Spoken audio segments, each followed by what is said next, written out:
Ron is an expert. He speaks across the country on issues such as safety, business culture, and the human condition, especially as it relates to change. So, welcome, Ron Lehmann.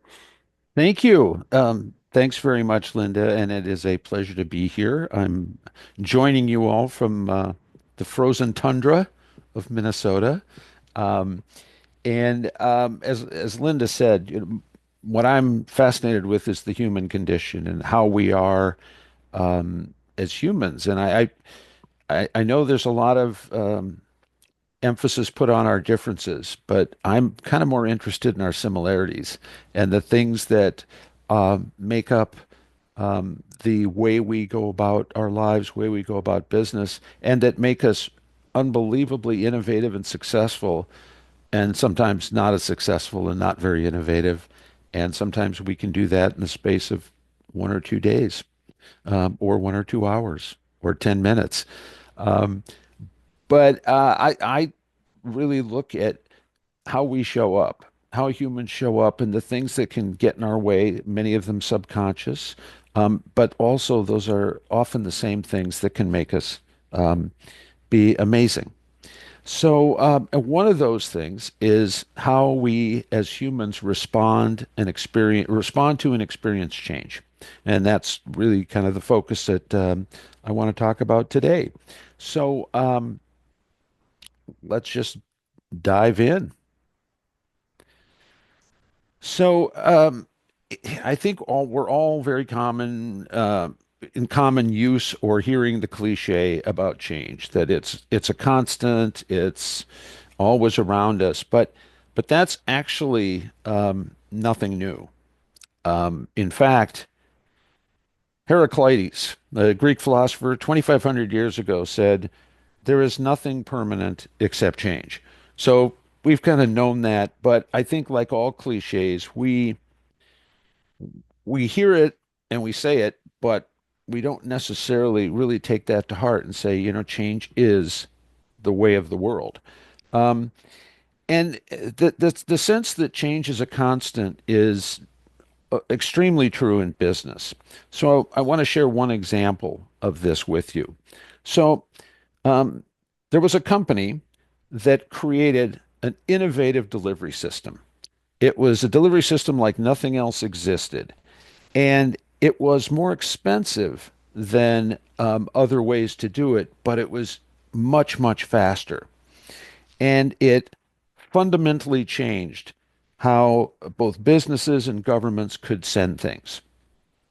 And at first, this kind of sounds like it might be a company like Amazon, but or FedEx, but it's actually a company that was 165 years before them, and it was the Pony Express. So the Pony Express began in April 3rd, 1860, and their their job was to deliver the mail between um, Missouri and California, and they were able to do that in 10 days. A stagecoach took 25 days, and it took months to send things by ships. So they were incredibly faster. But it was too expensive for just if you were sending a letter to somebody, it was too expensive. But what it was good for was newspaper dispatches, important government documents, and businesses. They could, if they needed to communicate more quickly, the Pony Express was the way to do it. And they were extremely successful for 18 months. And 18 months later, they were out of business almost overnight. And it wasn't that somebody came along with faster horses and better riders.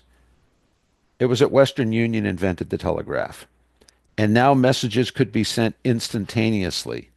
And um, after you got the equipment installed, they were relatively inexpensive to do. So, because of this, it was instant change for the good folks who were operating the Pony Express. And remember, the Pony Express, incredibly successful right up until they were obsolete. So change always brings both loss and opportunity.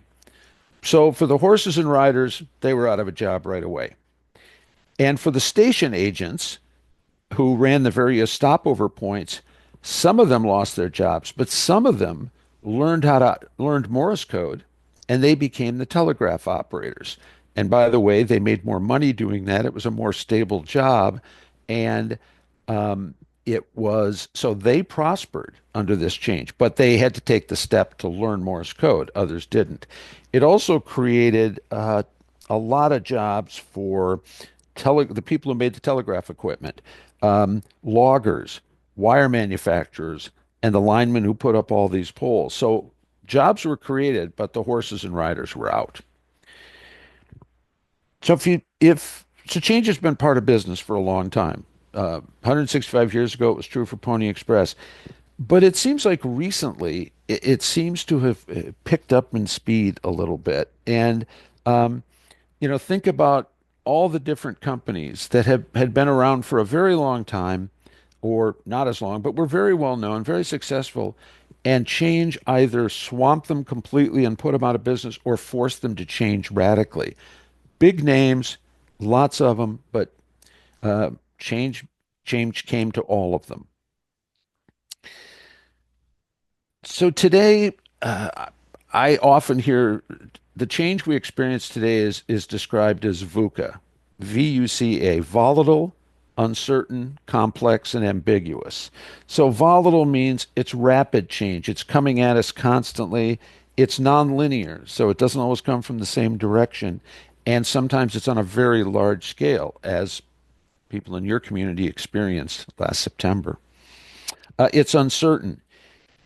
It's difficult to predict the future after a change with any precision. It's complex, it's complicated. There's rarely one single cause or simple solutions. And finally, it's ambiguous. There's very little clarity on what change means and what effect it might have. So that's kind of the world we're living in now. So organizations are made up of organisms, and these organisms are called humans. So it's beneficial to understand how we humans respond to change. So this is the process that we all go through whenever there's a change, either a little change or a medium-sized change or a big change. Doesn't matter. This is the process. So things are going along swell, and then a change occurs. And when that happens, our first response is to avoid it. And this happens at the subconscious level. This is our emotional center of our brain, the limbic system, reacting to any change as a threat. And until our rational brain can get involved, it is going to treat it as a threat, and we're going to respond accordingly. And that's either with the old favorites, fight, flight, or freeze. So we might freeze in place when a change occurs. We pretend it's not happening or that it doesn't apply to us, um, or we try and flee from it, or we move to the next stage, which is resistance. We decide to fight the change. And resistance is just sort of the natural next step. We resist change because as humans, we don't like change. We don't like change at all. For this very reason, we are hardwired to see change as a threat. So at the resistance level, at some point, we can stay in resistance, but if we realize that resistance is in fact futile, we move to exploring. And that's when we start to try and understand what the change means. What might we lose? What might we gain? What are the opportunities? What's the reality of it? And eventually, if we explore and find enough benefits or find that it's the way things are now, we move to finally acceptance. And once we accept a change, then we have to get ready because the next change is coming and we will go through this cycle again. So at first blush, when you look at something like this, it's difficult when you think about a change in your life, it's difficult to remember clearly going through those steps, except possibly resistance and exploration and acceptance. But avoidance is tricky because it's, as I said, operates at a subconscious level. So, some important safety tips about this. The first one is, as I said, a lot of this at the beginning is happening subconscious. It's our limbic system reacting to the threat. So increasing our heart rate, sending out stress hormones, and again, fight, flight, or freeze. And so, unless we're paying attention and can sort of take a deep breath and sort of understand that, we might miss that whole first part of avoidance. We don't really know we're avoiding it. The second thing to know about this is that the phases happen in sequence. You can't skip steps. We go through this process. Now, sometimes it might seem like we skip steps, but we didn't. You don't go from acceptance from avoidance to acceptance. You will go through those other steps, but you can go through it quickly or slowly. It really depends. And also, you can get stuck in one of those steps. So I want to give you a couple of examples of how this works. So first, a little example. And let's say you have a 9 o'clock appointment with someone. You're meeting someone at 9 o'clock, or you're having a phone call at 9 o'clock, whatever it is. And about 15 minutes to nine, you get a text. And the text is from the person you're meeting, running late. Can we meet at 9:15 instead of 9? So the change is from 9 to 9:15. Okay. Now, what's happening subconsciously is this is a threat. It's a change. We don't like change. We better try and avoid this. But it's really difficult to avoid this. There it is, the text. We're going to have to do something. We can't really pretend it's not happening because we did get the text. So we move to resistance. And resistance is, well, I don't want to move it. My whole day was set up around 9 o'clock. But equally likely, we might look at it and start to explore and say, well, really, we're moving it 15 minutes. That's not going to be a problem. Yep, we can do that. And you then accept it and you reply, no problem. So here's how this looks in real time. You get the text, you look it over, you say, no problem. But what's you're going through all those steps because our brain can operate very, very quickly. So that's an example of a small change. Now, if this was a problem, if they said, can we meet at 11:15, that's a little bit bigger change. Or say, can we do it tomorrow? Or I don't want to meet with you anymore. Uh, that's a different change, and we're going to spend more time going through that process. It's going to take longer. As a general sense, the smaller the change, the faster people move through the process, generally, but there are exceptions. And the bigger the problem, the bigger the change, the longer we take in those steps. And as again, you can get stuck. So here's a larger example, and that is, let's say you're in a business and your most important customer says, we're going to tear up the contract. We're not going to do business with you anymore. Or maybe you're a part of an association and your largest funding source goes away. Those are big changes. And again, we're going to go through this process of, at first, it's avoidance. This can't be happening. Um, this is, and we're all the terrible things that means, we can kind of spin out on that. But if we get to resistance and say, well, wait, we had a contract, they can't do this, we start to fight against the change, or they can't drop the funding, we have to convince them otherwise, whatever it is. But at some point, we get to exploration where we say, what does this really mean? I mean, is this a done deal? Can we try and recover this?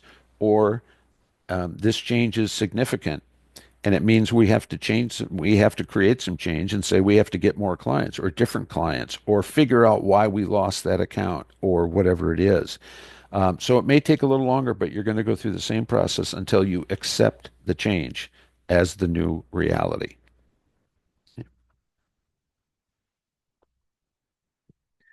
So one of the things that's important to recognize as you're going through any kind of a change situation is that as humans, this is what we're going through, and this is what other people are going through. Um, and this has been true for a long time. And what's interesting is, again, humans make up organizations and they make up societies as well. And we can look back at history and see how change has followed this very same process through a society.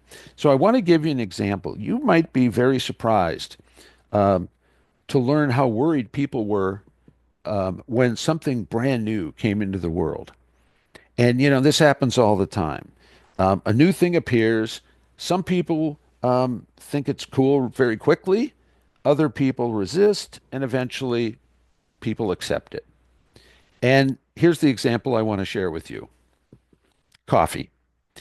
And I'm going to tell you a couple of stories, and these are from a book called Uncommon Grounds, which is written by Mark Pendergrast. It's a fabulous book. It's really interesting for something that that's just part of our lives. There's a fascinating history to it. And I'm just going to share a couple of stories from that kind of talk about how change was enact. So the story starts in Ethiopia around 850 CE, and the legend of Kaldi the goat herder. That's Kaldi there, dancing around with his goats.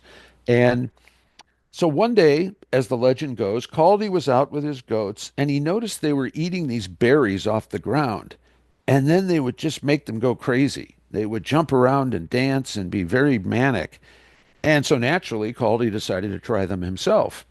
And he ate some of these berries and he went crazy too. And he discovered the coffee bean and caffeine high. So that's where it starts, 850 CE. So by the 1500s, coffee had now crossed into the Ottoman Empire. And so when it got to the Ottoman Empire, it was, some people really liked it. And then people started to really, really like it. And pretty soon people were gathering in what became coffee shops and drinking coffee and starting to have these, big ideas and have, do all this discussion of coffee, and it was sweeping it. Well, that made the powers that be nervous. And so the Sultan, or the governor of Mecca put in a coffee ban. He banned coffee. And the reason he did that was ostensibly because he was worried about people's health. But the real reason was he was worried that people were getting together and having wild, crazy ideas that might threaten his his governorship. And they might just throw him out if they're allowed to have this coffee. So he said, no coffee. So so that was pretty significant resistance. Um, but the ban didn't last very long. The problem was the governor's boss, the Sultan. Well, the Sultan really liked coffee. And so he overturned, and he not only loved coffee, but he declared that it was sacred. And he promptly overturned the ban. And then, just for good measure, he had the governor executed, which seems a little harsh, but maybe it was the caffeine. Who knows? Okay. So that's what happened in the Ottoman Empire. So now, as coffee goes to Europe, the pattern repeats itself. So our first stop is Italy. So when coffee comes to Italy, once again, people kind of liked it and they were drinking coffee and enjoying it. But now it threatened the hierarchy of the Catholic Church. And so priests and bishops started calling it the devil's drink. And they went to the Pope and they were asking the Pope to excommunicate coffee from the Christian world because, after all, it came from Mecca. It came from the Muslim Empire. So it's clearly a threat to Christian. We got to get rid of this coffee. And I'm not a Catholic, and I didn't realize you could excommunicate things. I thought it was just people. But anyway, they go to the Pope, Pope Clement, and the eighth, and they say, okay, um, you got to get rid of this. This is terrible. Please excommunicate this. Well, the story goes that the Pope decides to take a sip of coffee, and he absolutely loves it. And he says, this so-called devil's drink is so delicious, we should not leave it to the infidels. We should baptize it and make it a truly Christian beverage. So, one sip by the Pope moves coffee from the devil's drink to a Christian beverage that God looks kindly upon.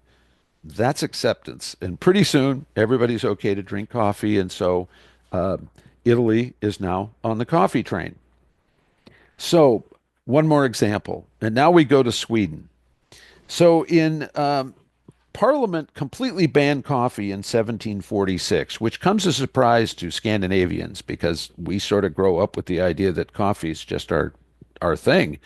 But in 1746, the Swedish Parliament said, "This is getting out of hand. People are drinking too much coffee. We should ban it." And mostly for health reasons. They were just didn't know what coffee would do to people, and they were, acting kind of caffeinated, and that made them nervous. But the problem was people didn't stop drinking coffee just because it was banned, despite some pretty significant fines, and you could get in a lot of trouble if you were caught drinking coffee. They just decided, um, we're not doing enough. So King Gustav decides, you know what? We need to prove that coffee is dangerous. So he thought up an experiment, and he goes to the prison and he goes to death row, and he finds two death row prisoners who also happen to be twins.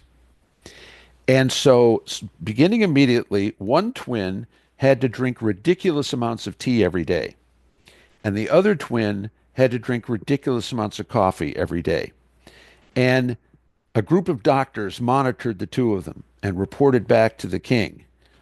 But the problem was that the twins lived a very long time. In fact, they outlived all the doctors, and eventually they outlived the king.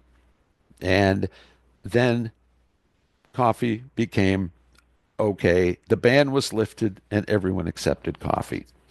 So the takeaway, as you look at all these stories, they go just work their way through the system. Same thing happens every time.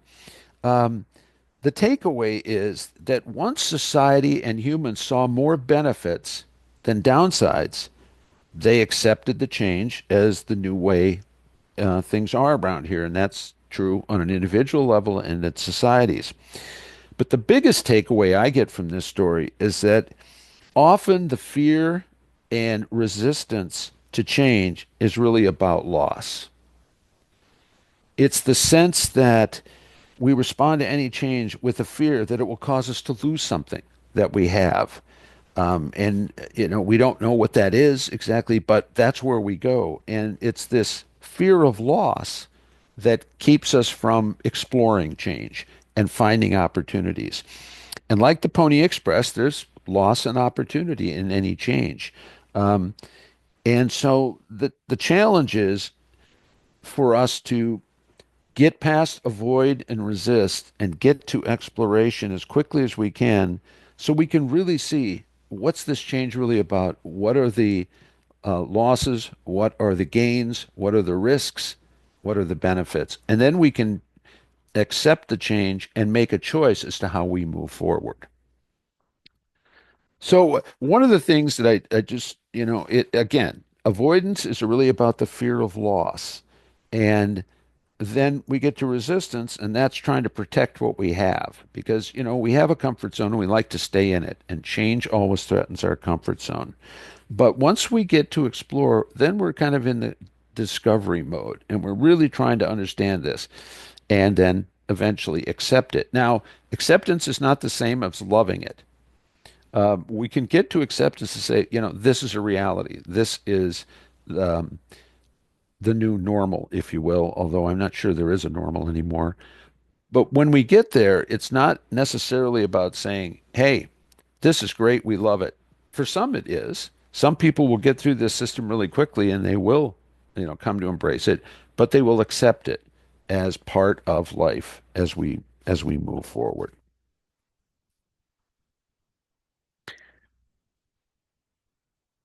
So one of the things that the reason I try and share this with folks is, and the reason I think it's important is because if you understand this process that all of us go through, then you can move through those phases more efficiently and more quickly and more successfully. And by the way, you can help others do it too. Anytime you're suggesting something to someone, so if you're in business and you're trying to sell a product or you're trying to suggest an idea to someone, you're asking them to change. And they will go through this process of avoid, resist, hopefully get to explore, and then accept. And if you understand the process, you can help others get through that. Because as long as you're selling to humans, by the way, if you're not selling to humans, then none of this works. But and think about this with coworkers, with clients, with colleagues, with friends, with family. We're all in this same process, and when you understand it, you can make it go better and get to the outcome that you want. So in times of change, um, the most successful people focus on things that they can control. And this has been, I mean, this is always true. And we, by the way, we do this on three areas.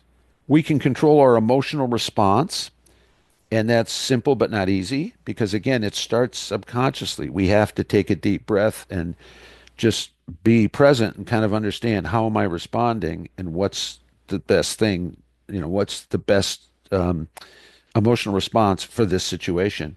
And then our mindset towards change. What is our attitude towards change? Do we just generally hate all change, or can we get to neutral? And then finally, what are my choices? I'm going to focus on my choices, which ones that I can take. And by the way, just humans like control. And when we're under stress, whether it's from change or something else, we strive to get something we can control. We want to grab onto something. Um, during COVID, this was very obvious. At the beginning, if you think back to when COVID first hit, we didn't know anything. We didn't know, what's causing this, how do we combat it, what's going on, and there was a lot of stress, and we were trying to figure out, well, what can we do? And one response, one thing we could control was toilet paper. We went to the grocery store, we went to Costco, and we started buying up toilet paper like crazy people. I have friends who still have toilet paper they bought at the beginning of COVID because they bought so much.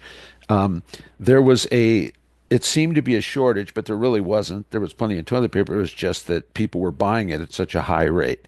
So we like to control things. And in times of change, that's what can sometimes keep us in resistance. So how do we move through the process? So the first thing is to be aware of where you are. When something changes, where are you in the process? You may be aware of the avoid part. You may not be. You may already be in resistance before you're aware of it. But if you know where you are, then you can figure out what do I need to do to get to the next step. And the goal is to try to get to explore as quickly as possible. You may spend a lot of time in exploring, but that's valuable in terms of moving forward. If you spend a lot of time in avoiding and resisting, that's not as valuable. So the idea is to know where you are and then know what you need to move. So some of the indicators of where you are um, in this process. So if you're in avoidance, for example, one of the indicators of that is that you're evading, you're sidestepping, you're pretending it's not happening. You don't ask any questions. You don't talk about it, um, or you question every minute detail. And part of that is you're building a case for resistance. You may blame others. You may, and again, it's because you fear losing your normal. Um, some of the indicators at the resistance phase, you're uncomfortable. You might be angry. You might feel overwhelmed. You're doubtful about what this means, um, and you feel out of control. And you feel like you need to fight back against this. Um, when you're in Explore, some of the indicators are you're seeking information, not to prove your point, but to really understand. You may try out new ideas. You may identify different ways of doing things. Um, you become more proactive about problem solving, and you're looking for the benefits. And finally, when you get to acceptance, you understand the change. You're more confident. You're more in control. You know what to do to deal with the change. You're going to feel less stress and more productive, and you may even start to look at ways to integrate the change into your activities. So for each one of these steps, um, you need to know where you are as you go through each one of these situations. So how do you move? Well, to move out of avoidance, you need to be present. You need to really understand where you are in that moment. That you get your rational brain involved, and that could be just taking several deep breaths and just being present with where you are during the change. Um, and that'll help you move into resistance. Um, and at that point, it's really about letting go. If you're in resistance, you need to let go and get to neutral. You don't need to jump to positive. It's not negative or positive. It's you get to neutral. Again, just to say, okay, I'm resisting this, but I need to find out more information. In to move from the exploration, it's really about curiosity. It's really about um, looking for the facts of the change. What does it really mean? And it may take a while to find that, especially on a big change. But once you get to acceptance, it's you can celebrate a little bit because you got through the process. And by the way, you're going to get another chance because there's always more change coming down the line all the time. So the same thing is true for helping others. Help them be present. Help them let go. Help them be curious. Provide information for them. One of the things that I see often in an organization is, so let's say they're going to announce a big change to the company. Now, typically, the executives and the planning people have been working on that for a year. So they're at acceptance. They're excited. All they see is the benefits. They present it to the company. Well, this is all new for them, and they start with avoidance and resistance. And the leaders get frustrated because they said, well, why don't they see how great this is? Well, it's because you've been working on it for 2 years and they just got here. So I always counsel be patient and help them through this. Anytime you're introducing any kind of a change, um, you've got to include the humans and you've got to understand and help them get through this process. And that's true of any organization or family or any group of humans. Right. So just to wrap this up, I mean, Heraclitus was right. Um, he said the only constant is change, and these steps avoid, resist, explore, and accept are the natural response to change. That's just the way we are as humans. Um, and it's interesting when I do this presentation, I'll sometimes get people who come up and demonstrate the process because they'll say, well, this doesn't really apply to me. I'm not that way. Okay, so that's avoid. And then they'll argue with it, that's resist. And if they can get to expiration, they may still have a little resistance, but they also accept, yeah, I guess that is the way humans are. Um, and an important thing to recognize is that you can go backwards. If you get to explore and start to get some really bad things, you might go back to resistance, and that's fine.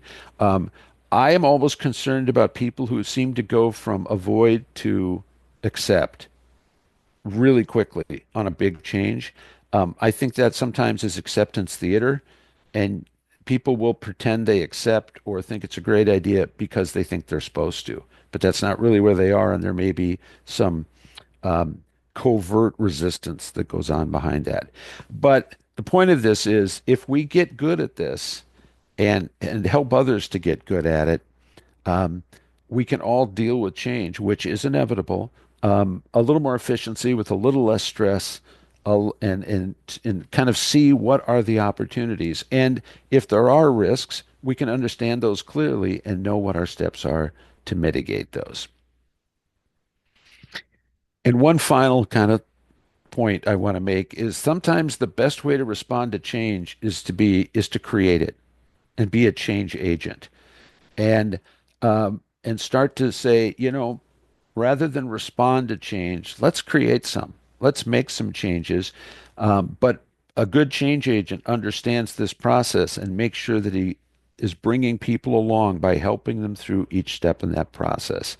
And I would just finish with the famous quote by the great American anthropologist Margaret Mead. Said, "Never doubt that a small group of thoughtful, committed individuals can change the world. Indeed, it's the only thing that ever has." So we can get good at change, and then we can start to create change. And that's really the greatest goal there is.